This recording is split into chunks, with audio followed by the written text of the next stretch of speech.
and welcome, Rangers. I'm Joe, here with me is my co-host Dan. Hello and greetings. Now, Rangers, as you well know, in one of the first episodes of Zeo, Billy stepped down as a Power Ranger, citing the reason that working with the Alien Rangers opened his eyes to the fact that he might be needed more in the command center than out in the field. Which is total bogus when you actually think about the fact that, well, this didn't stop him from entering the field before. That's our opening to the second episode of the Ranger podcast. Now, the real reason Billy was made to step down were twofold. The original plan apparently was for Billy to be the Gold Ranger.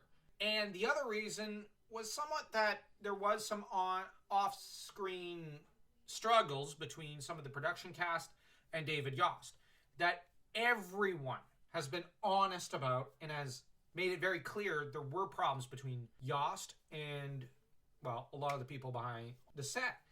And a lot of his fellow actors were very supportive of him and were very tolerant of his homosexuality, but, you know, the production cast were not. And I'm differentiating between the acting cast and the production cast, or production set. As for the Gold Ranger idea, this is where I'll actually say a bit of Power Ranger sacrilege. I don't think Jason should have come back to be the Gold Ranger. Jason was ill-served in that capacity, and it was the worst idea that could have been done with Jason as a character. Hear me out before you quit.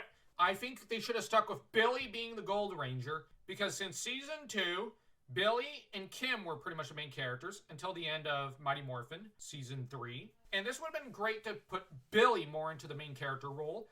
Now, he had always played kind of the co-main character to Kim, but without Kim around, it would have been interesting to see Billy take over as the main lead. With him as the 6th Ranger as well, this would prop up Billy more.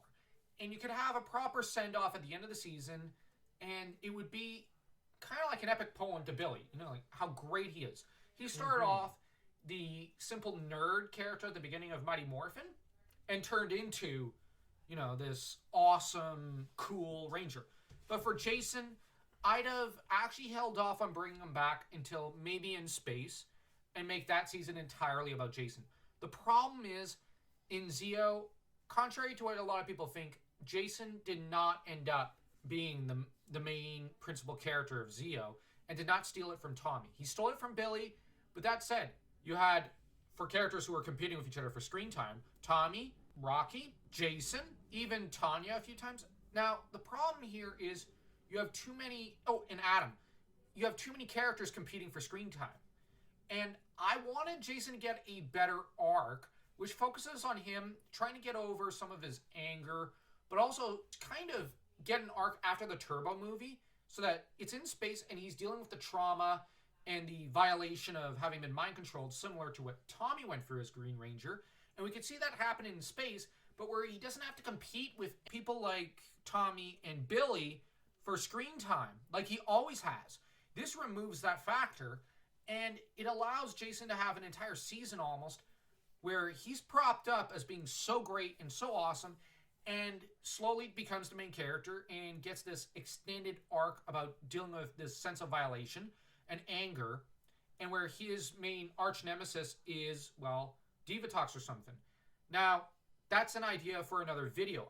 We'll make an entire video about that. But the thing is, with Billy as Gold Ranger, this would focus on how badass and cool Billy is, and would make him really an important, crucial part of the Power Ranger legacy. What do you think? I agree, because Jason doesn't fit here. He doesn't have a cast that... You have the cast, which is divided into support characters for Adam, Tommy, Rocky, Jason. They have to either support one character or the other, and each of the characters seem to be running around like chickens with their heads chopped off to be a support character for one or another. And Jason needed more breathing room, so to speak. And it also got into that old Tommy versus Jason thing. Yeah, which got old real fast. Which putting Jason in space would have served his character because he doesn't have some of the old baggage of the other Rangers. And he's not competing with Tommy for screen time. Because the problem is, no offense, guys, but Tommy was always a more charismatic character. And by propping Jason up as probably the most charismatic character in a later season, this would allow better character balance. And Billy would be the focus here in Zeo, and the only character that end up competing with Tommy would be just Billy, rather than 5 characters or so. You know what I mean? But the thing is, yes, Billy would be competing with Adam and Rocky. Billy was already competing with Rocky, Adam, Tommy, and Jason. By removing at least one character from this equation, it allows better character balance. And I kind of think that Billy deserved to be the focus. And it would be really neat if he had also kept the gold Ranger powers. And if the costume was slightly more gold rather than black. But that's an issue. That's a side issue. But tell us what you think. Do you think... So don't forget to like, comment, and subscribe. And remember, this is part 1 of a 3-part Ranger podcast video series we'll be doing. And part 2 is going to be, what if Aisha became the 6th Ranger of the Turbo series? So stay tuned for next week. And remember, Rangers, may the power protect you.